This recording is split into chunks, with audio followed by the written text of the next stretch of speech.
सुबह 9 बजे का ऑफिस हो या रात के 2 बजे का शिफ्ट, हम सब एक रेस में भाग रहे हैं। कभी सैलरी के पीछे, कभी बॉस के प्रेस के लिए, कभी अपने सपनों के लिए। बट एक सवाल है, क्या हम सच में अपना बेस्ट दे रहे हैं? क्या हम मेंटली फिट हैं अपने वर्क एनवायरनमेंट के लिए? और सबसे इम्पोर्टेंट, क्या हम खुश हैं अपनी जॉब में? यही एक्सप्लोर करता है ऑक्यूपेशनल साइकोलॉजी, यानी काम की psychology. What is occupational psychology? आप समझते हैं कि ऑक्यूपेशनल साइकोलॉजी क्या होता है? ऑक्यूपेशनल साइकोलॉजी को इंडस्ट्रियल ऑर्गेनाइजेशनल साइकोलॉजी भी कहा जाता है। यह फील्ड बेसिकली यह समझने की कोशिश करती है कि लोग ऑफिस या काम के टाइम कैसे सोचते हैं, कैसे रिएक्ट करते हैं और उनका बिहेवियर कैसे और बेहतर हो सकता है।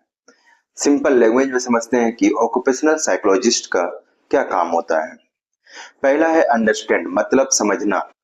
लोग काम पे कैसे बिहेव करते हैं, उनका माइंडसेट क्या होता है, उनके स्ट्रेस लेवल, मोटिवेशन, हैबिट्स वगैरह को समझना होता है। दूसरा है प्रेडिक्ट, मतलब अंदाजा लगाना। जैसे कि अगर कोई एम्प्लॉय का बिहेवियर आज ऐसा है तो फ्यूचर में वो परफॉर्मेंस ड्रॉप करेगा या रिजाइन करेगा, ये प्रेडिक्ट करना होता है। तीसरा है इम्प्रूव, मतलब सुधार करना। फिर उन प्रॉब्लम्स को सॉल्व करके उनका वर्क लाइफ और परफॉर्मेंस बेटर बनाना, जैसे ट्रेनिंग देना, काउंसलिंग या वर्क कल्चर इम्प्रूव करना। एक एग्जांपल से समझते हैं।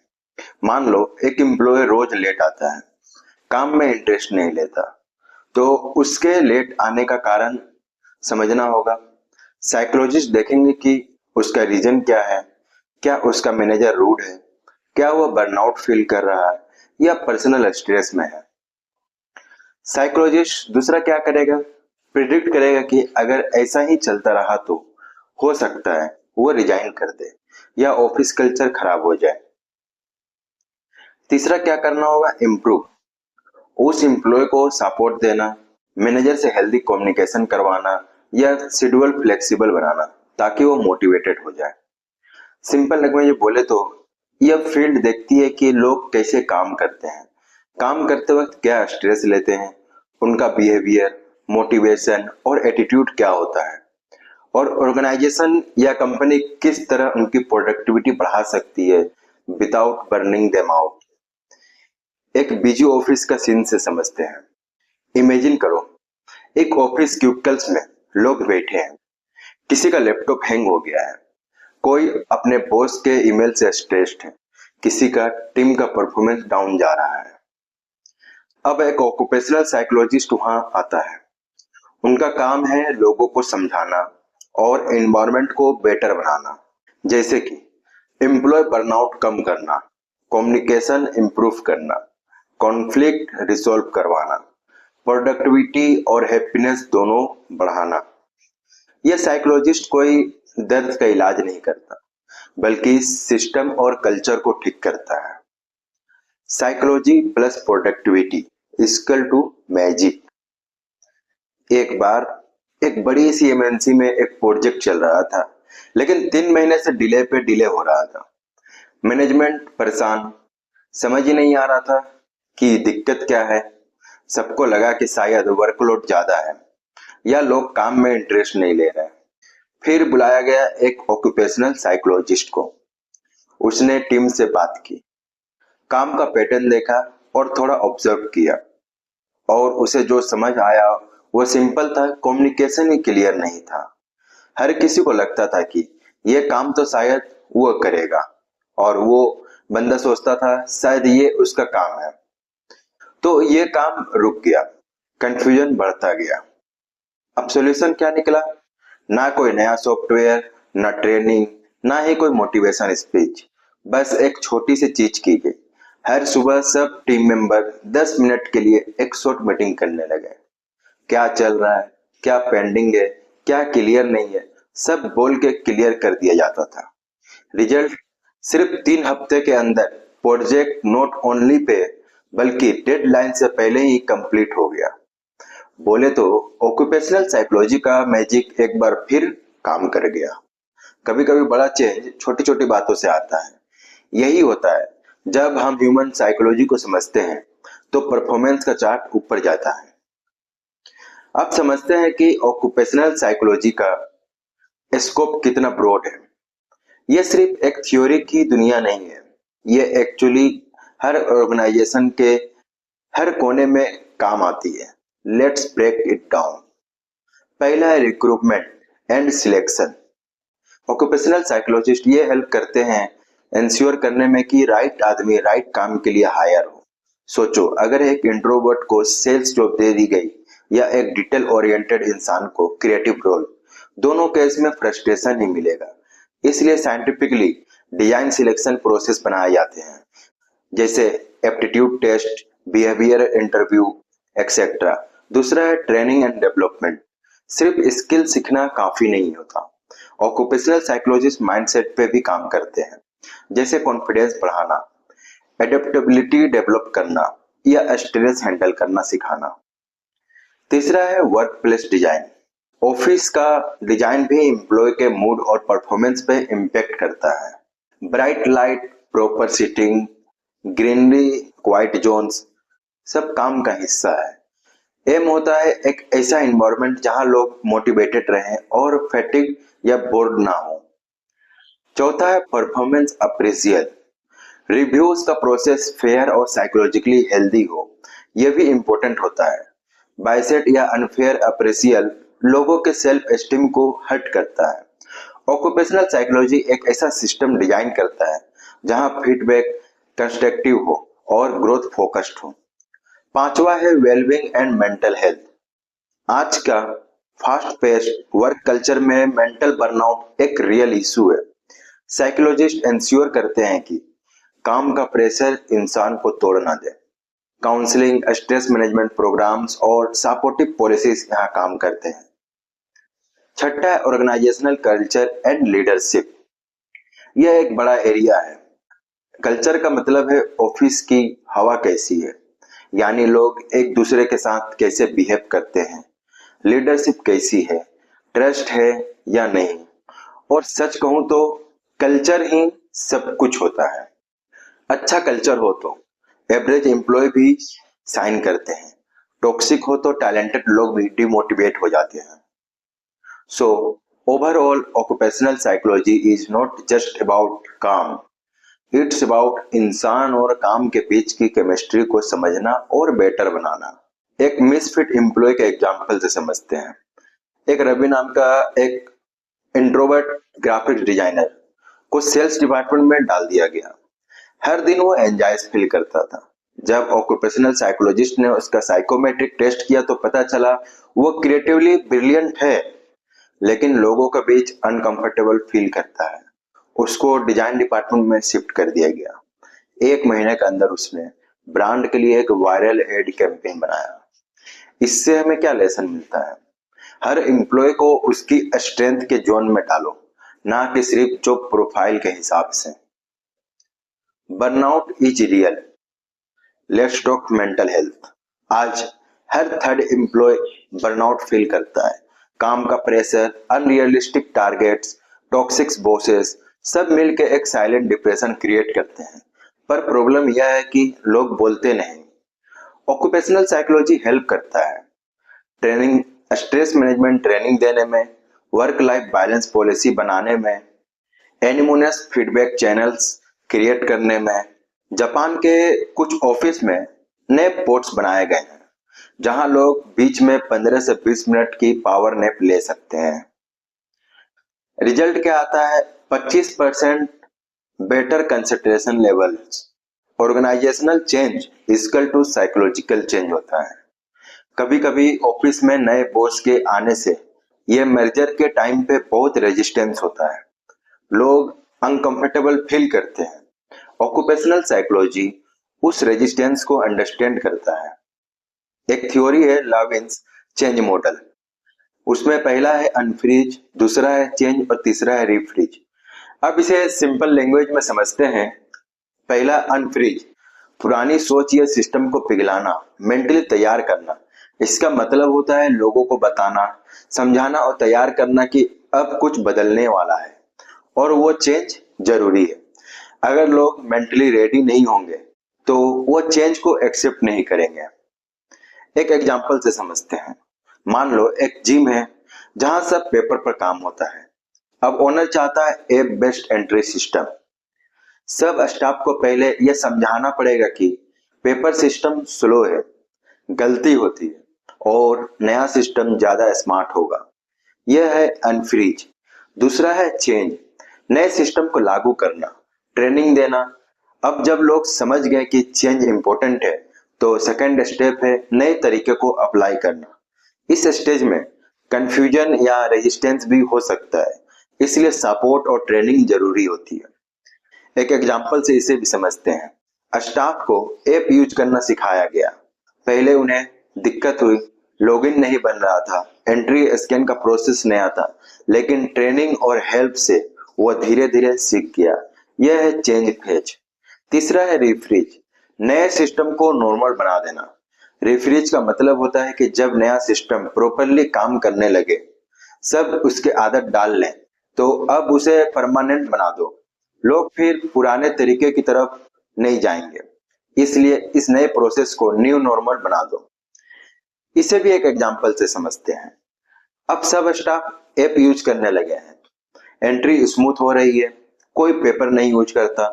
अब यह नई सिस्टम जम गया है, जैसे बर्फ दोबारा फ्रीज हो गया हो। यह है रिफ्रीज। इस मॉडल से लोग इमोशनली रेडी होते हैं बदलाव के लिए। Motivation theories in action. आपने सुना होगा, किसी को पैसा दो वो काम करेगा, प्रेज दो वो और पेशेंस से करेगा।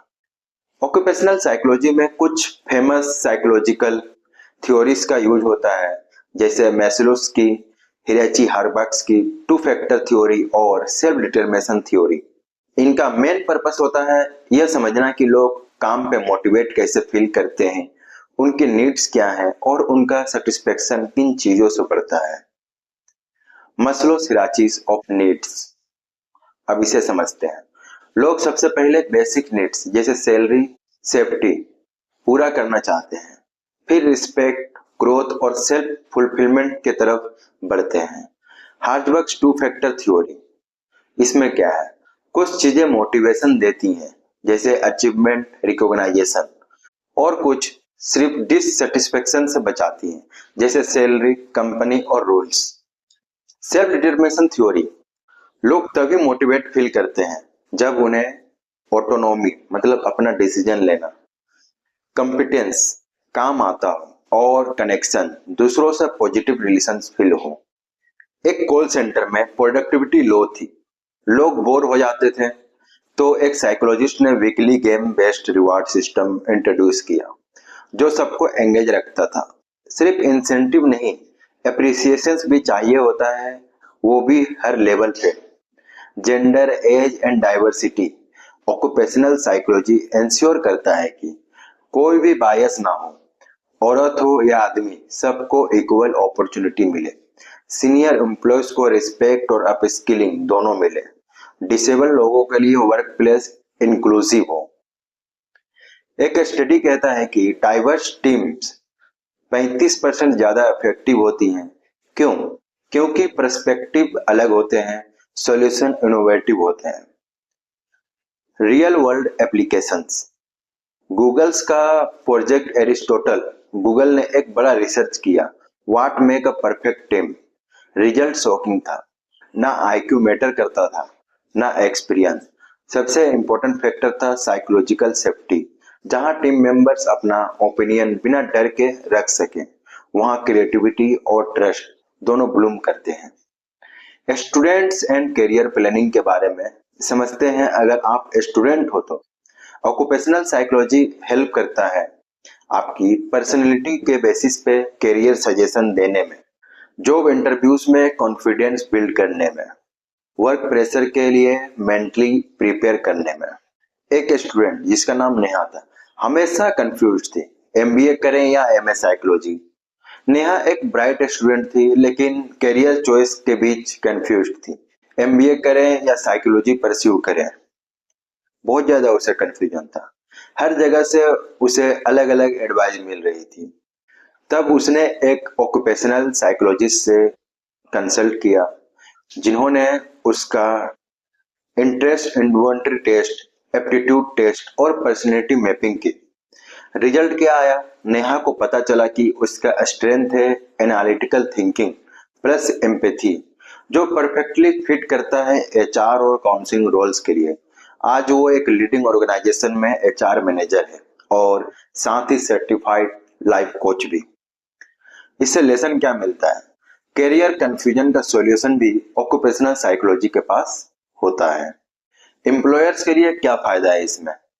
चलिए अब देखते हैं एम्प्लॉयर्स के पर्सपेक्टिव से। पहला है बेटर हायरिंग डिसीजन। हर जॉब प्रोफाइल के लिए अलग अलग मेंटल स्किल सेट चाहिए होता है। सिर्फ सीवी पढ़कर टैलेंट जज करना आउटडेटेड हो चुका है। ऑक्यूपेशनल साइकोलॉजिस्ट ये एनालाइज करते हैं कौन जॉब के लिए फिट है, उनका थिंकिंग पैटर्न क्या है, स्ट्रेस हैंडल कर सकते हैं या नहीं, टीम प्लेयर है या स्लो वर्कर। इसे एक एग्जांपल से समझते हैं ये क्या है। एक कंपनी बार बार वो रॉन्ग हायर कर रही थी। साइकोलॉजिस्ट ने रिक्रूटमेंट प्रोसेस में सिचुएशनल जजमेंट टेस्ट और रोल प्ले ऐड कर दिया। Results improve drastically. Turnover rate 40% से 15% हो गया। दूसरा है लो एट्रीब्यूशन रेट। ज्यादा रेजिग्नेशन एक रेड फ्लैग होती है। एम्प्लॉयज छोड़ते हैं क्योंकि उन्हें सुना नहीं जाता, ग्रोथ नहीं मिलती, कल्चर टॉक्सिक होता है। ऑक्यूपेशनल साइकोलॉजिस्ट इस सब का रूट समझकर एम्प्लॉय एंगेजमेंट प्रोग्राम डिजाइन करते हैं। Popular tools used in occupational psychologist. अब समझते हैं कि पॉपुलर टूल्स जो ऑक्यूपेशनल साइकोलॉजिस्ट में यूज होते हैं। पहला है साइकोमेट्रिक टेस्ट, जिसमें एमबीटीआई, बिग 5 और डिस्क आता है। दूसरा है 360 degree feedback, boss plus peers plus feedback. तीसरा है जॉब एनालिसिस इंटरव्यूज, हर रोल का साइकोलॉजिकल प्रोफाइल। चौथा आता है stress level assessment to check burnout risk. पांचवा है ऑर्गेनाइजेशनल कल्चर सर्वेस। अब ये टूल्स डिटेल्स में समझते हैं। पहला साइकोमेट्रिक टेस्ट, दिमाग का मैप बनाने वाला टेस्ट है ये टेस्ट एम्प्लॉय के पर्सनैलिटी, थिंकिंग स्टाइल और बिहेवियर को मेजर करते हैं। इनका यूज हायरिंग, प्रमोशन या ट्रेनिंग में होता है। इसे एग्जांपल से समझते हैं। MBTI, Myers Briggs Type Indicator, बताता है आप कितना इंट्रोवर्ट हो या एक्सट्रोवर्ट, आपका काम करने का स्टाइल क्या है। बिग 5, तुम कितने काम हो, ओपन टू आइडियाज हो या टीम प्लेयर हो, सब चेक करता है। अब आते हैं डिस, तुम्हारा डोमिनेंट या सपोर्टिव नेचर कैसा है। इसका यूज क्या है? ये टेस्ट हेल्प करते हैं राइट इंसान को राइट जॉब देने में। दूसरा आता है 360 डिग्री फीडबैक, चारों तरफ से फीडबैक। इसमें एम्प्लॉय को फीडबैक मिलता है अपने बॉस से, अपने कलीग से, अपने जूनियर से और खुद से। Self evolution. एक एग्जांपल से इसे समझते हैं। एक मैनेजर को लगा कि वह सबसे अच्छा लीडर है, लेकिन 360 डिग्री फीडबैक बताता है कि टीम को लगता है वो ज्यादा सुनता नहीं है। फिर उस फीडबैक के बेस पर कोचिंग होती है। गोल क्या है? गोल है real improvement based on full circle opinion. तीसरा है जॉब एनालिसिस इंटरव्यूज, काम की साइकोलॉजिकल एक्सरे। इसमें साइकोलॉजिस्ट हर रोल को डीप स्टडी करते हैं कि इस रोल के लिए क्या माइंडसेट चाहिए, क्या स्ट्रेस लेवल होता है, क्या मोटिवेशन फैक्टर होते हैं। अब इसे एग्जांपल से समझते हैं। कस्टमर केयर एग्जीक्यूटिव का रोल स्ट्रेसफुल होता है, पेशेंस और इमोशनल कंट्रोल चाहिए। तो साइकोलॉजिस्ट एनालिसिस करते हैं, हायरिंग और ट्रेनिंग प्लान डिजाइन करते हैं। ये यूज करने से क्या मिलता है? Right role plus right training equal to best performance. चौथा है स्ट्रेस लेवल असेसमेंट, काम से कितना स्ट्रेस हो रहा है। यह टेस्ट मेजर करता है कि एम्प्लॉय बर्नआउट के कितने करीब है। Mental fatigue, emotional exhaustion, sleep issue सब चेक होता है। इसे भी अब एग्जांपल से समझते हैं। एक आईटी एम्प्लॉय हर सप्ताह 70 घंटे काम कर रहा था। स्ट्रेस टेस्ट दिखाता है वो बर्नआउट के एज पर था। तो ऑर्गेनाइजेशन उसे ब्रेक, सपोर्ट और फ्लेक्सिबल टाइमिंग देता है। इसका गोल क्या है? प्रोडक्टिविटी के साथ मेंटल हेल्थ को बैलेंस। पांचवा है ऑर्गेनाइजेशनल कल्चर सर्विस, कंपनी का वाइब चेक। इस टूल से पूरी ऑर्गेनाइजेशन का वर्क कल्चर समझा जाता है। क्या यहाँ लोग खुश हैं, रिस्पेक्ट मिलता है, इनोवेशन एनकरेज होता है। अब इसे भी एग्जांपल से समझते हैं क्या है। सर्वे से पता चला कि 60% एम्प्लॉय फील करते हैं कि उनकी आवाज नहीं सुनी जाती, तो लीडरशिप ने ओपन फीडबैक सिस्टम स्टार्ट किया।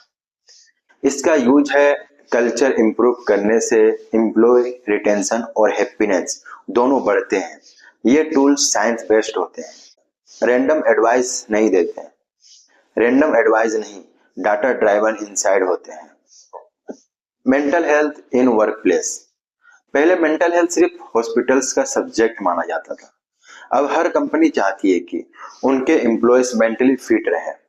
मेंटल फिटनेस के लिए क्या कर सकती है एक organisation? Monthly therapy sessions offer करना है, फ्लेक्सिबल वर्किंग आवर हो, no call after 7 PM policy हो, मेंटल हेल्थ डेज मतलब एक्स्ट्रा लीव्स हो, ग्रेटिट्यूड बेस्ड वर्कप्लेस कल्चर हो। इसे एग्जाम्पल से समझते हैं। टाटा ग्रुप ने मेंटल हेल्थ के लिए एक एम्पैथी प्रोग्राम लॉन्च किया, जहां HR और मैनेजर ट्रेंड है डिप्रेशन या एंजाइटी को साइन आइडेंटिफाई करने में। इसका रिजल्ट क्या निकलता है? एम्प्लॉय हैप्पीनेस स्कोर 80% से ऊपर चला जाता है। अब समझते हैं for entrepreneurs and startups. Occupational psychology सिर्फ बिग कॉर्पोरेट्स के लिए नहीं है, छोटी टीम्स में तो और भी इंपॉर्टेंट हो जाता है। Founder burnout. एक स्टार्टअप फाउंडर हर वक्त मल्टीटास्क करता है, प्रोडक्ट, मार्केटिंग, हायरिंग, फाइनेंस, सब कुछ। अगर इमोशनल रेजिलियंस ना हो तो बर्नआउट गारंटीड है। टीम कल्चर में क्या होता है? स्टार्टअप कल्चर में ट्रांसपेरेंसी, क्रिएटिविटी और बिलोंगिंगनेस इंपॉर्टेंट होते हैं।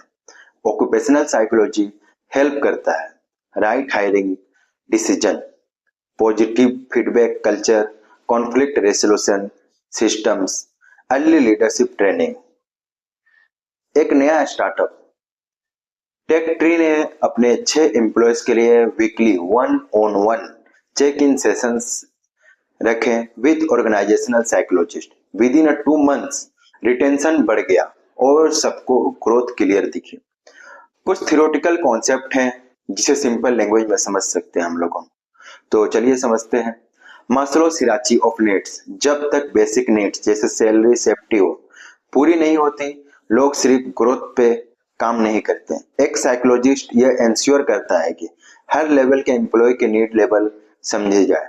हार्जबर्ग्स 2 फैक्टर थ्योरी। 2 चीजें जो जॉब में फर्क लाती हैं। हार्जबर्ग्स कहते हैं कि जॉब में खुश रहने के 2 अलग रीजन होते हैं। पहला है मोटिवेटर्स, वह चीजें जो दिल से खुशी देती है या तब फील होती है जब इंसान के काम की तारीफ हो, उसे ग्रोथ मिले और कुछ अचीव करो। इसे एग्जाम्पल से समझते हैं। सोचो तुम्हारा बॉस बोलता है वाह भाई तूने बढ़िया काम किया, ये तुम्हें प्रमोशन मिलता है या नया कुछ सीखने को चांस मिलता है, तो तुम्हारा मन करता है कि और अच्छा काम करें। मोटिवेटर्स इक्वल टू खुशी और अंदर से मोटिवेशन। दूसरा है हाइजीन फैक्टर, वो चीजें जो बेसिक जरूरत होती हैं। यह जरूरी तो है पर सिर्फ ये होने से तुम खुश नहीं होते, लेकिन अगर ये नहीं मिले तो तुम्हें गुस्सा जरूर आता है। एक एग्जांपल से समझते हैं। अगर सैलरी टाइम पे नहीं आई या बॉस बदतमीज है या ऑफिस का सिस्टम बेकार है, तो तुम्हारा काम का मन ही नहीं करेगा। हाइजीन फैक्टर इक्वल टू नाराजगी से बचते हैं पर खुशी नहीं देते। एक सिंपल मेटाफोर सोचो, एक गोलगप्पा खाना है। मोटिवेटर्स इक्वल टू मसाला, तीखा पानी और स्वाद, बिना इसके मजा नहीं आता। हाइजीन फैक्टर सफाई, प्लेट और पानी, बिना इसके तुम खाना नहीं चाहोगे। दोनों चाहिए तभी एक्सपीरियंस परफेक्ट होता है। अच्छी सैलरी और जॉब सिक्योरिटी जरूरी है पर सिर्फ उनसे काम करने का मन नहीं बनता। मन तब बनता है जब काम की वैल्यू हो, ग्रोथ हो और कोई कहे तू कमाल है यार। ये थ्योरी बताती है सैलरी बढ़ाने से हैप्पीनेस नहीं बढ़ती, लेकिन फेयरनेस और ग्रोथ मिलने से मोटिवेशन आता है। अब आते हैं MCGO's theory X and Y पर। थ्योरी एक्स, अज्यूम करो एम्प्लॉयज लेजी हैं। थ्योरी वाई, अज्यूम करो एम्प्लॉयज रिस्पॉन्सिबल हैं। Best leaders theory Y follow करते हैं, ट्रस्ट करते हैं एम्प्लॉयज पे। एक केस स्टडी से समझते हैं जो है इन्फोसिस इंडिया का। इन्फोसिस ने एक इंटरनल स्टडी में देखा कि मिडिल मैनेजर्स बर्नआउट फेस कर रहे हैं। इसका सॉल्यूशन क्या रहा? Personalised coaching, workload balancing, mental health webinars. इससे क्या हुआ?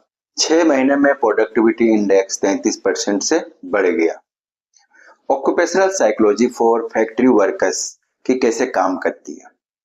जरूरी नहीं हर जॉब व्हाइट कॉलर हो, लेबर्स और फैक्ट्री एम्प्लॉयज के लिए भी साइकोलॉजी इक्वली इंपॉर्टेंट है। इसमें चैलेंजेस क्या क्या हैं ये समझते हैं। मोनोटोनी, एक ही काम बार बार। Physical fatigue, low communication, lack of appreciation. इसका सॉल्यूशन है rotational shift, music in break hours, team bonding events, health plus safety awareness training. Bajaj auto ने एक सिंपल इनिशिएटिव चालू किया, employee of the week wall. एक छोटी सी photo plus achievement highlight. Result क्या आया? Motivation sky high. Remote work and digital psychology. Covid के बाद रिमोट काम एक नेसेसिटी बन गया, लेकिन इसके अपने साइकोलॉजिकल चैलेंजेस हैं। Digital fatigue, zoom anxiety, work home, boundary blur, isolation. Occupational psychology और डिजिटल वर्क प्लेस वेलबींग। आजकल जब हम वर्क से रिलेटेड बातें करते हैं तो प्रोडक्टिविटी ही नहीं, मेंटल हेल्थ भी जरूरी है। ऑक्यूपेशनल साइकोलॉजी का एक नया ट्रेंड है जो अब डिजिटल वर्क प्लेस वेलबींग पर फोकस कर रहा है। इसका मतलब है कि काम करते वक्त हम अपनी मेंटल और इमोशनल वेलबींग का भी ख्याल रखें। Solution for better digital workplace, schedule breaks. अगर हम 9-10 घंटे काम करते हैं तो बीच में ब्रेक लेना बहुत जरूरी है। ब्रेक से हम थोड़ा रिलैक्स फील करते हैं और फिर से एनर्जी मिलती है। No video meeting days. आजकल बहुत सारे वीडियो कॉल्स होते हैं और ये कभी कभी थोड़ा ओवरवेलमिंग हो सकते हैं। कुछ companies no video meetings day रखती हैं जिसमें कोई वीडियो कॉल्स नहीं होते हैं। ये दिन सिर्फ ईमेल्स और मैसेजेस के लिए होते हैं, जिसे मेंटल स्ट्रेस कम होता है। Team virtual hangout. Zoom calls के अलावा टीम के साथ एक कैजुअल हैंगआउट भी जरूरी है। इससे वर्क एनवायरनमेंट फ्रेंडली होता है और सब एक दूसरे से रिलैक्स होकर बात कर सकते हैं। असेंचुरियस वर्क। सबको एक फिक्स टाइम पे काम करना जरूरी नहीं है। आजकल अनसेंचुरियस वर्क का ट्रेंड चल रहा है, जिसमें हर एम्प्लॉय अपने टाइम पे काम कर सकता है ताकि वो अपना बेस्ट दे सके, अपने पर्सनल लाइफ को भी बैलेंस कर सके। Future of occupational psychology. अब समझते हैं कि ऑक्यूपेशनल साइकोलॉजी का फ्यूचर क्या है। AI plus psychology, artificial intelligence का यूज करके हम मेंटल हेल्थ इश्यूज को पहले से प्रिडिक्ट कर सकते हैं। जैसे अगर किसी एम्प्लॉय को स्ट्रेस हो रहा हो या उन्होंने ओवरवर्क किया हो तो एआई डिटेक्ट कर सकता है और उसके लिए सॉल्यूशन सजेस्ट कर सकता है। वीआर ट्रेनिंग, वर्चुअल रियलिटी से हम एम्प्लॉयज को रियल लाइफ सिचुएशंस में ट्रेन कर सकते हैं।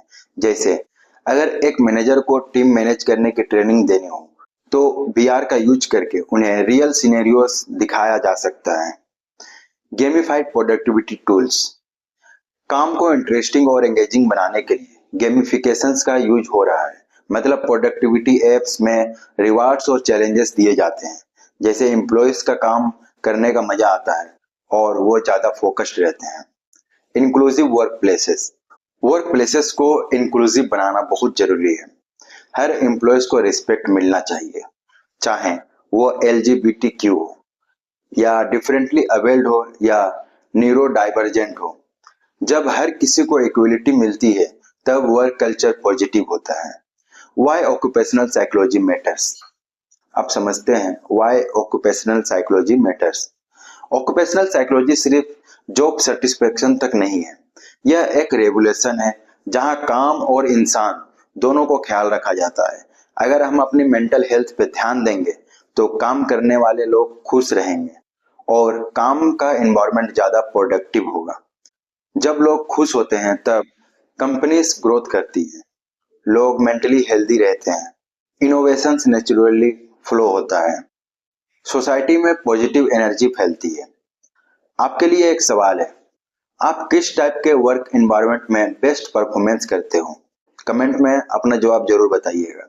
अगर आपको लगता है कि आपका दोस्त या कलीग्स को वर्क स्ट्रेस हो रहा है तो इस वीडियो को उनके साथ शेयर करें। चलिए ऑक्यूपेशनल साइकोलॉजी के बारे में अवेयरनेस फैलाते हैं। मिलते हैं नेक्स्ट वीडियो में एक और भी इंटरेस्टिंग टॉपिक के साथ। तब तक के लिए धन्यवाद।